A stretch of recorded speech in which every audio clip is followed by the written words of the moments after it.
Well, Bob Pompeani is the only local TV reporter out in Arizona for the NFL owners meetings, and there is a lot going on. Rule changes, potential rule changes. Also, Bob had a chance to talk to Mike Tomlin again today. Let's head out live to Phoenix, and Bob will be looking at a different Steelers team this year for sure, right, Bob?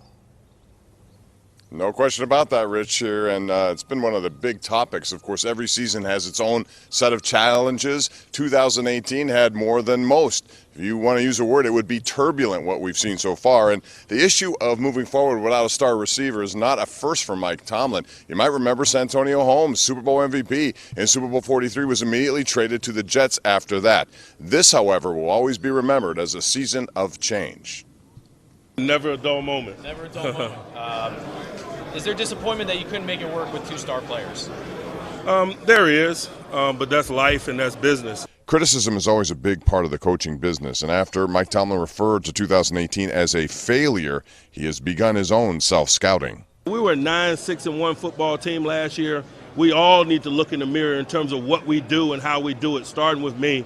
And so that's the approach that I'm taking. That's the approach that I'll ask him to take, and not in response to any criticism from the outside or anything of that nature, just doing what's appropriate in terms of us being as good as we need to be. Reflection is a part of this, man, particularly when you have failure. And I consider last year a failure. So the reflection and the analysis of how we operate and how I function within that is just a natural point of procedure. Does that mean not being as much of a player's coach, so to speak? I don't know what you mean by that. Meanwhile, there is a player the coach is not happy with, and that would be cornerback first-round pick Artie Burns.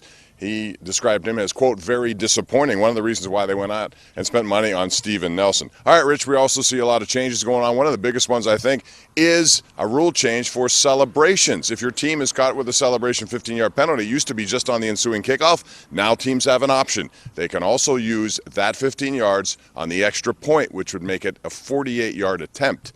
Very interesting stuff there. And more is going on. They're trying to get this instant replay stuff all done tonight. They're working long and harder on it. We'll see how it goes coming up tomorrow. For now, this is Bob Pompeani live in Phoenix, Arizona. Rich, back to you.